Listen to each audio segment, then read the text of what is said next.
الحمدللہ رب العالمین والعاقبۃ للمتقین والصلاة والسلام علی اشرف الانبیاء والمرسلین اما بعد فاعوذ باللہ من الشیطان الرجیم بسم اللہ الرحمن الرحیم والذین آمنوا اشد حبا للہ صدق اللہ العظیم۔ ناظرین کرام السلام علیکم ورحمۃ اللہ وبرکاتہ۔ پروگرام جستجو میں دل کی اتھاہ گہرائیوں سے میں آپ میں سے ہر ایک کو خوش آمدید کہتا ہوں۔ امید کرتا ہوں آپ تمام احباب بخیر و عافیت ہوں گے، اور یہ دعا کرتا ہوں کہ اللہ کریم آج کی رات اور آنے والے دن کے ہر طرح کے شر سے آپ میں سے ہر ایک کی حفاظت فرمائے، اور اللہ رب العزت آج کی رات اور آنے والے دن کے ہر طرح کی خیر و برکت سے ہم سب کو حصہ نصیب فرمائے۔ جو زندگی گزر چکی ہے اس میں ہونے والی خطاؤں کو اللہ رب العزت معاف فرمائے، اور آئندہ آنے والی زندگی کو اللہ رب العزت ہر طرح کی بیماریوں، پریشانیوں، مصیبتوں، بے سکونیوں سے بچاتے ہوئے خیر و عافیت، صحت، تندرستی، سلامتی اور انسانیت کے لیے منفعت والا بنائے۔ رمضان المبارک کی آمد ہے، اللہ کریم خیر و عافیت، صحت، تندرستی، سلامتی کے ساتھ ہمیں رمضان المبارک کی مکمل بہاریں نصیب فرمائے۔ ناظرین کرام، مختلف پروگرامز کے اندر خاص طور پہ ابھی یہ جو پچھلے ہمارے 2 پروگرام تھے اس کے اندر ہم نبی کریم صلی اللہ علیہ وسلم کی تعلیمات کی روشنی میں محبت الہی کے حصول کے مختلف ذرائع کے حوالے سے بات چیت کر رہے تھے۔ پہلے ہم نے یہ گفتگو کی تھی کہ آخر محبت الہی کی ضرورت کیا ہے اور اس کی اہمیت کیا ہے۔ اگر یہ محبت حاصل ہو جائے تو اس سے اعمال کے اندر کس طرح سے بہتری واقع ہوتی ہے اور اس میں کس طرح سے نکھار پیدا ہوتا ہے۔ پھر کچھ واقعات بھی اس حوالے سے آپ کے سامنے رکھے، اور آج انشاءاللہ کچھ ایسی چیزیں رکھیں گے کہ جن کے ذریعے اس محبت کے اندر مزید اضافہ کیا جا سکتا ہے۔ اور اس کے ساتھ ساتھ چونکہ ماہ رمضان المبارک کی تیاری اور اس شعبان کے مہینے کے اندر نبی کریم صلی اللہ علیہ وسلم اس کے اندر ہی خاص طور پہ جو روزوں کا ایک اہتمام فرمایا کرتے تھے، اور جب آپ سے یہ پوچھا گیا کہ یا رسول اللہ صلی اللہ علیہ وسلم آخر کیا وجہ ہے کہ آپ اس مہینے کے اندر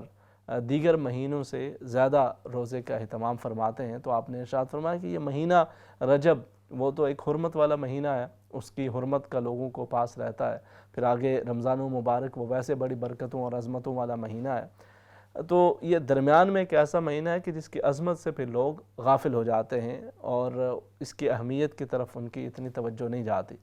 تو اس لیے اس کے اندر میں روزے رکھتا ہوں، جبکہ یہ وہ مہینہ ہے کہ جس کے اندر اعمال اللہ کے حضور پیش کیے جا رہے ہوتے ہیں، اور میں یہ چاہتا ہوں کہ جب میرے اعمال رب تعالیٰ کی بارگاہ میں پیش ہوں تو میں روزے کی حالت میں ہوں۔ تو اسی ماہ شعبان کے اندر انسان اگر روزوں کا بھی اہتمام ساتھ کرتا ہے، ظاہر ہے ایک کچھ علماء کی یہ بھی رائے ہوتی ہے کہ اس قدر زیادہ روزے بھی نہ رکھے جائیں کہ پھر آگے رمضان المبارک کے اندر انسان کو کمزوری محسوس ہو۔ اپنی اپنی استطاعت کے مطابق، طبیعت کے مطابق انسان روزوں کا بھی اہتمام کرے، اور اس کے ساتھ ساتھ رمضان المبارک کے لیے آپ ایک پلاننگ کرتے ہیں کہ اس سے آپ کو کس طرح سے فائدہ اٹھانا ہے اور اس کا ایک اہتمام کرنا ہے۔ جیسے انسان سحر افطار کے حوالے سے کرتا ہے، دیگر چیزوں کے حوالے سے کر رہا ہوتا ہے، تو اس طرح سے بھی کہ روحانی طور پہ اس سے زیادہ کس طرح سے فائدہ اٹھایا جائے۔ تو انشاءاللہ اسی حوالے سے یہ میں نے پچھلے 2 پروگرامز کے اندر بھی بات کی، کچھ مزید چیزیں اسی حوالے سے آپ کے سامنے رکھیں گے، اور آپ کے جو سوالات ہیں ان پہ بھی انشاءاللہ ساتھ بات چیت کا سلسلہ جاری رہے گا۔ چونکہ ابھی عشاء کی اذان کا وقت بھی ہوا چاہتا ہے، تو انشاءاللہ نماز عشاء کے ساتھ ہی اذان کے بعد انشاءاللہ دوبارہ پھر اس سلسلے کو مزید آگے بڑھاتے ہیں۔ یہ جو پہلو ہے محبت الہی کا، اس میں اضافے کا، اس پہ مزید بات بھی کر لیں گے، اور اس کے ساتھ ساتھ اس کے جو کچھ عملی اقدامات ہیں کہ کس طرح سے اس کو بڑھایا جائے، کس طرح سے اس میں اضافہ کیا جائے، اس کے حوالے سے بھی بات چیت ہو جائے گی۔ تو انشاءاللہ اذان عشاء کے مختصر سے وقفے کے بعد کنٹینیو کرتے ہیں۔ السلام علیکم ورحمۃ اللہ وبرکاتہ۔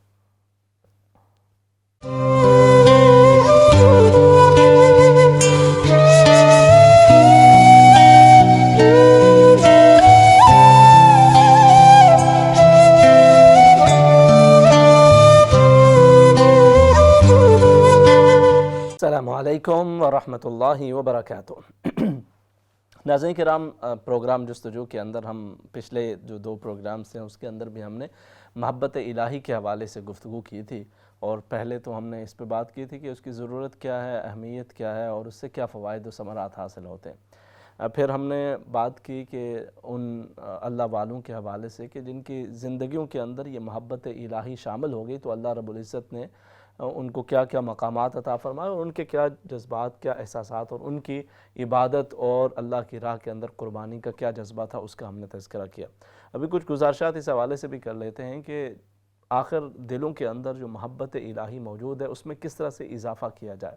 یوں تو ہر مسلمان الحمدللہ اس کے دل کے اندر محبت الہی کا جذبہ موجود ہوتا ہے، اور یہ ایمان کا ایک ایسا لازمی جزو ہے کہ جس کے بغیر انسان کا ایمان کامل ہو ہی نہیں سکتا۔ لیکن انسان جس قدر اس کو زیادہ شامل کرتا جائے، جس قدر اس محبت کے اندر اضافہ ہوتا چلا جائے، تو اتنا ہی زیادہ اس کے ایمان کے اندر، اس کے عمل کے اندر نکھار پیدا ہو جاتا ہے اور خوبصورتی آتی چلی جاتی ہے۔ اب مثال کے طور پر جو ایمان ہے اور عمل ہے، ان دونوں کا آپس میں بڑا گہرا تعلق ہے، لازم و ملزوم ایک جس کو کہہ لیجئے وہ اس کا تعلق ہوتا ہے۔ جیسے خوشبو ہے تو، اور پھول کی بات کریں، گلاب کا پھول اس کی بات کریں تو ساتھ اس کے خوشبو کا تصور خود بخود ذہن میں آتا ہے۔ اسی طرح سے ایمان کا تصور ذہن کے اندر آنے کے ساتھ ساتھ جو عمل ہے وہ اس کا ایک حصہ ہے، کہ جتنا ایمان خوبصورت ہوگا انسان کا، جتنا ایمان، اور ایمان کیا ہے؟ یہ اللہ کی ذات کے ہونے کا یقین، اور اس کے ساتھ محبت، خوف اور رجا، یہ دونوں چیزیں جس کا میں نے ذکر کیا تھا، وہ تمام چیزیں انسان ایک بندہ مومن کے دل کے اندر پائی جاتی ہیں، اور جس قدر یہ مضبوط ہوتی ہیں اتنا زیادہ عمل خوبصورت ہوتا چلا جاتا ہے۔ اب اس کو جو ایمان دل کے اندر موجود ہے اس کو مزید کس طرح سے بڑھایا جائے، جو محبت الہی کا جذبہ دل کے اندر موجود ہے اس کو کس طرح سے بڑھایا جائے، اس کے مختلف طریقہ کار ہیں۔ ان میں سے ایک اور اہم ترین طریقہ وہ تو یہ ہے کہ آمنت باللہ کما ہوا باسمائہ و صفاتہ، وہ جو ایمان کا ایک بنیادی رکن ہے نا کہ میں اللہ پر ایمان لایا، اس کی صفات اور اس کے اسماء کے مطابق، جیسے اس کی صفات ہیں، جیسے اس کے اسماء ہیں، اسی کے مطابق میں اس پر ایمان لاتا ہوں۔ تو اللہ رب العزت کے اسماء اور اس کی صفات کی طرف توجہ کرنا، ان کو جاننا، ان کے بارے زیادہ سے زیادہ معلومات حاصل کرنا، یہ انسان کو اپنے رب کے قریب بھی کرتا ہے اور اس کے دل کے اندر رب کی محبت میں اضافہ ہوتا چلا جاتا ہے۔ خود اللہ رب العزت نے قرآن حکیم کے اندر ارشاد فرمایا، اللہ رب العزت کے حبیب کریم صلی اللہ علیہ وسلم جب رب کے حضور دعا مانگا کرتے تھے تو مختلف اسماء کے ذریعے دعا مانگتے، جب یہ اللہ کی بارگاہ میں عرض کرتے کہ یا اللہ، یا رحمان، یا رحیم، یا کریم، مختلف آپ اللہ رب العزت کے اسماء کا تذکرہ فرماتے، اور اکثر و بیشتر یا اللہ، یا رحمان، یہ آپ سجدے کے اندر جا کر رب سے دعا مانگتے ہوئے یہ اللہ کے حضور عرض کیا کرتے، یا اللہ، یا رحمان، یا اللہ، یا رحمان۔ تو ابو جہل نے سنا تو کہا کہ یہ ہمیں خود تو کہتے ہیں کہ ایک ہی خدا کا نام لو اور ایک ہی خدا کے سامنے سجدہ ریز ہو، ایک ہی خدا کی عبادت کرو، اور خود یہ کبھی یا اللہ کہتے ہیں، کبھی یا رحمان کہتے ہیں،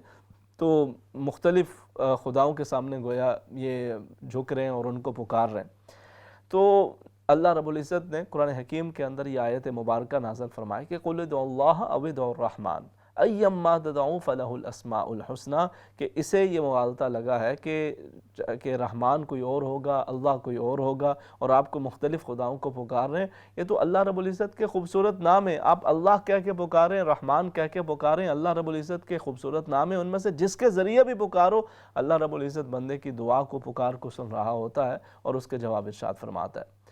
اور نبی کریم صلی اللہ علیہ وسلم نے ارشاد فرمایا کہ اللہ رب العزت کے 99 اسماء حسنہ ہیں، اور اس کو جو بھی یاد کر لے، جو بھی محفوظ کر لے، دخل الجنہ، اللہ رب العزت اسے جنت کے اندر داخلہ نصیب فرمائے گا۔ تو یہ کیسے ہے کہ جب آپ ان اسماء کو یاد کرتے ہیں، ان کو سمجھتے ہیں، تو آپ کا ایمان اور آپ کا تعلق اپنے رب کے ساتھ مضبوط ہوتا چلا جاتا ہے، اور یہ جو رب کے ساتھ مضبوطی، یہ تعلق ہے، رب کے ساتھ تعلق کا مضبوط ہونا ہے، یہی آپ کے عمل صالح کے اندر نکھار پیدا کرتا ہے، عمل صالح کا جذبہ پیدا کرتا ہے، اور جو اعمال آپ کر رہے ہوتے ہیں ان کے اندر ایک حلاوت آنا شروع ہو جاتی ہے، ایک چاشنی، ایک مٹھاس آنا شروع ہو جاتی ہے۔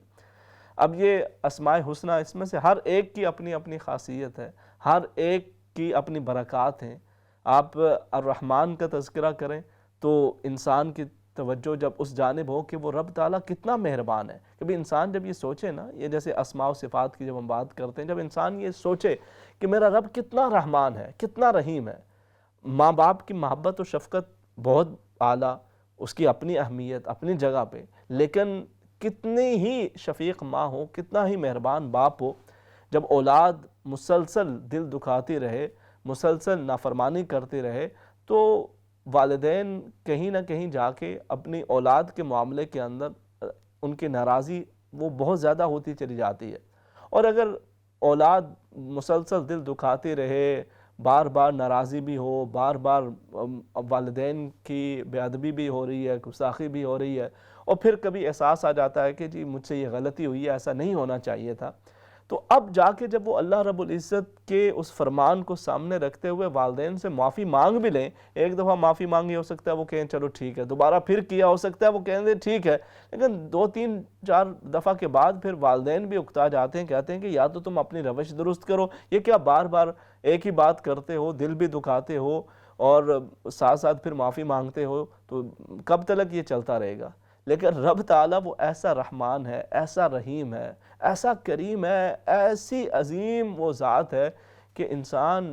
100 بار بھی گناہ کرے، 1000 بار بھی خطا کرے، پھر اس کے سامنے چلا جائے تو وہ انسان کی ان خطاؤں کو نہ صرف معاف فرماتا ہے بلکہ فَأُولَٰئِكَ يُبَدِّلُ اللَّهُ سَيِّئَاتِهِمْ حَسَنَاتٍ، اللہ رب العزت اس کے ان گناہوں کو بھی نیکیوں میں تبدیل فرماتا چلا جاتا ہے۔ تو یہ رب تعالیٰ کی رحمت، اس کی شفقت، اس کی محبت، جب یہ اس کا احساس دل کے اندر پیدا ہو تو انسان کے ساتھ جو شفیق ہو، جو مہربان ہو، جو اس کے ساتھ محبت کا سلوک کرے، رحمت کا سلوک کرے، اس کی جانب انسان کھنچتا چلا جاتا ہے، اس کے قریب ہوتا ہے، اس کے قریب ہو کے سکون محسوس کرتا ہے، پروٹیکشن محسوس کرتا ہے۔ تو جب یہ احساس دل کے اندر پیدا ہوگا کہ میرا رب اتنا رحمان ہے، اتنا رحیم ہے، وہ اتنا مہربان ہے کہ بار بار کی خطاؤں، غلطیوں، کوتاہیوں کے باوجود وہ اپنی بخشش مغفرت کا معاملہ فرمانے والا ہے، اور اس کی شان رحیمی، شان کریمی جب سامنے آتی جائے اور انسان کے دل کے اندر اس کی یہ ایک ہی اسماء حسنہ میں سے یہ ایک شان ہے، یہ ایک اس کی صفت ہے، اس کا تصور ذہن کے اندر پیدا ہوتا جائے تو مزید محبت کے اندر بھی اضافہ ہوتا ہے۔ اسی طرح سے کریم، ایسی ذات کہ جو اس طرح سے نوازتی ہے کہ جو انسان کی ضرورت ہو اس کے مطابق اسے نوازے بھی، اور پھر اس کے بدلے کسی قسم کا کوئی اس سے مطالبہ بھی نہ ہو۔ ایسا نہیں ہے کہ آپ یہ کام کریں اور آپ جیسے ہمارے آپس کے معاملات ہوتے ہیں کہ میرے لیے یہ کرو گے تو میں تمہارے لیے یہ کر دوں گا، نہیں، اللہ رب العزت وہ اپنے ماننے والوں، نہ ماننے والوں کو ان کی ضرورت کے مطابق عطا فرماتا ہے۔ اس کی بنائی ہوئی چیزیں وہ پوری کائنات کو بغیر کسی تمیز کے فائدہ پہنچا رہی ہیں۔ یہ سورج ہے، اگر جب وہ صبح نکلتا ہے تو ماننے نہ ماننے والے سبھی کو وہ فائدہ پہنچا رہا ہے، یا رات کو چاند نکلتا ہے تو سبھی کے لیے وہ فائدے کا سبب بنتا ہے۔ یہ ہوا ہے، یہ بارش ہے، یہ زمین کی وسعتیں ہیں، یہ آسمان کی رفعتیں ہیں، رب تعالیٰ نے اپنی ساری مخلوق کے لیے ان چیزوں کو تخلیق فرمایا، اور وہ ایسی کریم ذات ہے کہ وہ تمام تر مخلوق کو ان کی ضروریات کے مطابق جو جو اس کی ضرورت ہے اس کے مطابق وہ اسے فراہم کر رہے ہیں۔ تو یہ اس طرح سے رب تعالیٰ کی مختلف شان ہے۔ پھر اس کی ایک اور شان، ایک اور عظمت جیسے الستار ہے کہ وہ گناہوں پہ پردے ڈالنے والا۔ دیکھیں، کسی انسان کی کوئی خامی پتہ چل جائے تو پھر ہماری خوبی کا امتحان ہوتا ہے کہ پھر ہم کتنا خود کو کنٹرول کرواتے ہیں، کیونکہ انسان کی طبیعت کے اندر ایسا ہے کہ اسے کسی کی کوئی کمزوری معلوم ہو جائے تو پھر اس سے رہا نہیں جاتا، یا کسی کو بتا دے گا یا پھر اس بندے کو وہ شرمندہ کرنے کی کوشش کرے گا کہ دیکھو مجھے یہ پتہ ہے، تو اپنے اوقات کے اندر ہو، اپنی حدود کے اندر ہو، ورنہ میں یہ کر دوں گا، ورنہ فلاں کو بتا دوں گا، یا پھر کسی اور طریقے سے اس کو طنز کرتا رہتا ہے، اس کو احساس دلاتا رہتا ہے اس کی غلطی کا۔ لیکن رب تعالیٰ ایسا ستار ہے، وہ ایسا گناہوں پہ پردے ڈالنے والا ہے کہ انسان کتنی ہی خطائیں کر رہا ہے، کتنے گناہ سرزد ہوتے ہیں اس سے، مگر پھر رات کی تاریکی کے اندر اس سے گناہ ہو رہا ہے، دن میں کہیں چھپ کے اس سے کوئی غلطی سرزد ہو گئی، لیکن جب وہ باہر نکلتا ہے تو اللہ رب العزت وہ چاہے، اور جب اس کا امر ہوا تو اس طرح بھی ہوا کہ لوگوں کے چہرے بدل دیے جاتے تھے، اور صبح ان کے دروازوں پہ لکھا ہوتا تھا کہ انہوں نے کیا کچھ حرکتیں کی ہیں، مگر خاص طور پر اس امت کے ساتھ نبی کریم صلی اللہ علیہ وسلم کی شان رحمت للعالمین کے صدقے خاص یہ کرم اور فضل فرمایا کہ عیبوں پہ اس دنیا کے اندر بھی پردے ڈالے ہوئے ہیں، اور آخرت کے اندر بھی جنہوں نے اپنے گناہوں کو خود یہاں پہ چھپا کے رکھا، رب تعالیٰ ان کے گناہوں کو وہاں پر بھی لوگوں کے سامنے ظاہر نہیں ہونے دے گا۔ یہ اس کی مختلف صفات ہیں، اور جس قدر زیادہ انسان ان صفات کی طرف توجہ کرتا ہے اتنے ہی اس کی محبت اللہ رب العزت کی ذات کے اندر سے بڑھتی چلی جاتی ہے۔ جیسے وہ ایک صحابی تھے کہ جو ہمیشہ سورہ اخلاص کی تلاوت کیا کرتے تھے، کوئی بھی سورت پڑھتے نماز کے اندر اس کے ساتھ سورہ اخلاص کی تلاوت بھی کر دیا کرتے تھے۔ تو صحابہ کرام ان سے کہتے کہ آپ یہ ہر سورت کے ساتھ سورہ اخلاص کی تلاوت کرتے ہیں، اس کی کیا حکمت، کیا وجہ ہے؟ آپ کچھ اور بھی پڑھ لیا کریں، ضروری تو نہیں۔ لیکن انہوں نے فرمایا کہ اگر میری امامت میں نماز ادا کرنی ہے تو میں تو اسی طرح سے اس کی تلاوت کرتا رہوں گا، کیونکہ مجھے یہ صورت پسند ہے۔ اب وہ صحابہ نبی کریم صلی اللہ علیہ وسلم کی خدمت میں حاضر ہوئے، عرض کیا یا رسول اللہ صلی اللہ علیہ وسلم، یہ ہمیشہ ہر رکعت کے اندر جب بھی تلاوت ہوتی ہے اور تلاوت کے ساتھ جہاں پہ یہ کوئی دوسری صورت کی تلاوت کر رہے ہوتے ہیں وہیں پہ ساتھ سورہ اخلاص کی تلاوت بھی کرتے ہیں، تو ان سے پوچھئے کہ آخر اس کی کیا حکمت ہے، کیا وجہ ہے؟ تو نبی کریم صلی اللہ علیہ وسلم نے جب پوچھا تو انہوں نے عرض کیا کہ یا رسول اللہ صلی اللہ علیہ وسلم، اس صورت کے اندر میرے رب کی شان کا بیان ہے، اللہ رب العزت کی توحید کا، اس کی شان کا، اس کی عظمت کا بیان ہے۔ اعوذ باللہ من الشیطان الرجیم، بسم اللہ الرحمن الرحیم، قل هو اللہ احد اللہ الصمد لم یلد ولم یولد ولم یکن لہ کفوا احد، صدق اللہ العظیم۔ تو اس کی عظمت اور اس کی توحید اور اس کی بڑائی کا تذکرہ ہے تو مجھے اس صورت سے محبت ہے۔ نبی کریم صلی اللہ علیہ وسلم نے فرمایا کہ آپ کی اس صورت سے یہ محبت آپ کے جنت میں جانے کا ذریعہ بن جائے گی۔ تو جب ایک صورت سے محبت جس کے اندر اللہ رب العزت کی توحید، اس کی عظمتوں کا تذکرہ ہو، اس وجہ سے ہے، تو اسی طرح سے جب آپ اسماء حسنی کا مطالعہ کرتے ہیں، جب آپ زیادہ سے زیادہ اس کو جاننے کی کوشش کرتے ہیں، اس کو یاد کرنے کی کوشش کرتے ہیں، سمجھنے کی کوشش کرتے ہیں، تو نہ صرف یہ کہ وہ اس دنیا کے اندر آپ کے اپنے رب کے ساتھ تعلق کو مضبوط بنانے کا ایک ذریعہ بن جائے گا، بلکہ اس کے ساتھ ساتھ آخرت کے اندر جو رب کے انوار و تجلیات ہیں اور اس کی رحمتوں میں برکتیں ہیں، اس سے بھی یقیناً حصہ حاصل ہو جائے گا۔ اسماء حسنی کے حوالے سے مفسرین نے یہ بھی لکھا کہ جو شخص اسماء حسنی کو یاد کر لیتا ہے، ان کے ساتھ اپنا تعلق مضبوط کرتا ہے، دیگر برکات تو ہوتے ہی ہیں، اور اس کے ساتھ ساتھ اللہ رب العزت اس بندے کے لیے لوگوں کے دلوں میں محبتیں ڈال دیتا ہے، اس کو اللہ رب العزت عزت و وقار عطا فرماتا ہے اور لوگوں کے دلوں میں اس کی محبت پیدا کر دیتا ہے، اور جو اس بندے کو نقصان پہنچانے کی کوشش کرے، ایسے شریر لوگوں کو اللہ رب العزت اسی دنیا کے اندر سزا سے دوچار کر دیا کرتا ہے، کیونکہ یہ اپنے رب کے ساتھ ایک طرح سے جڑنا، اپنے رب کی حفاظت میں آ جانے کا ایک ذریعہ ہے۔ تو اس لیے یہ ایک بڑا خوبصورت طریقہ ہے کہ اگر آپ ماہ رمضان المبارک کے اندر خاص طور پر یہ کوشش کریں کہ جو اسماء حسنی ہیں ان کا مطالعہ بھی کریں، اور اس کے ساتھ ساتھ وہ جو اللہ رب العزت کی مختلف صفات ہیں زیادہ سے زیادہ اس کے بارے جانیں، تو انشاءاللہ یہ اللہ رب العزت سے قریب ہونے کا ایک ذریعہ بھی بنے گا، اور اس سے جو دل کے اندر رب کی محبت موجود ہے اس کے اندر مزید اضافہ ہوتا چلا جائے گا۔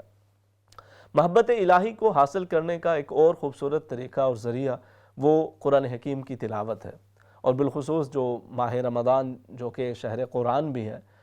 آپ ابھی سے ایک کوشش کرتے ہیں اور پھر خاص طور پہ رمضان المبارک کے اندر مزید کوشش کرتے ہیں۔ ہوتا یہ ہے کہ ہمارے ہاں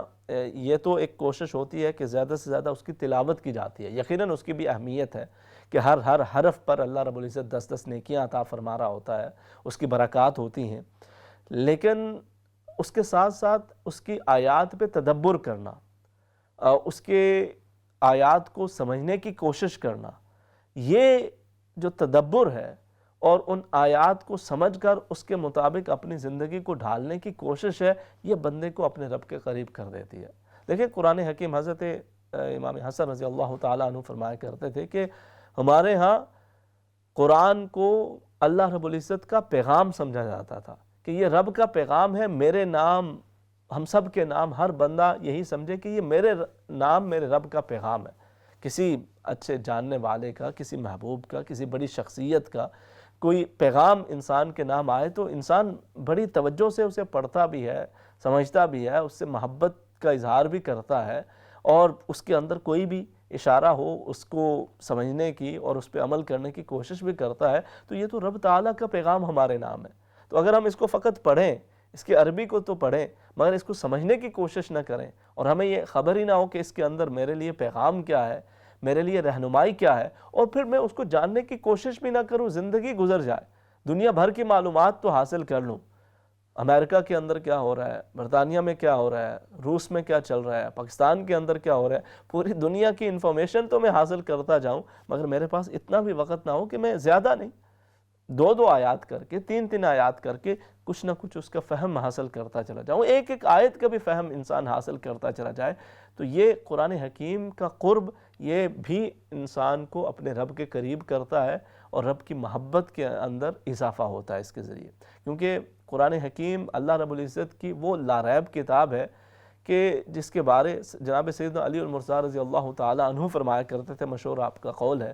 کہ جب میرا یہ جی چاہتا ہے کہ میں اللہ رب العزت سے ہم کلام ہوں، اللہ رب العزت سے باتیں کروں، تو میں نماز کے اندر کھڑا ہو جاتا ہوں، اللہ اکبر سبحانک اللہم وبحمدک وتبارک اسمک وتعالی جدک وجل ثناؤک ولا الہ غیرک، اللہ رب العزت کی تسبیح بیان کرنا شروع کر دیتا ہوں اور اس کی عظمتوں کا تذکرہ شروع کر دیتا ہوں، اور پھر اس کے ساتھ ساتھ سورہ فاتحہ آپ پڑھتے ہیں، اس کے اندر بھی اللہ کی تعریف بھی ہے اور ساتھ التجا بھی ہے، دعا بھی ہے، تمام چیزیں اس کے اندر موجود ہیں۔ اسی طرح سے پھر آپ رکوع کے اندر، سجدے کے اندر آپ اللہ رب العزت کی تسبیح بھی بیان کر رہے ہیں، کہیں پہ دعا کر رہے ہیں، کہیں پہ عرض کر رہے ہیں، کہیں پہ اس کی حمد بیان کر رہے ہیں، تو یہ ایک مختلف طریقہ کار وہ ساتھ ساتھ چل رہا ہوتا ہے۔ اور جب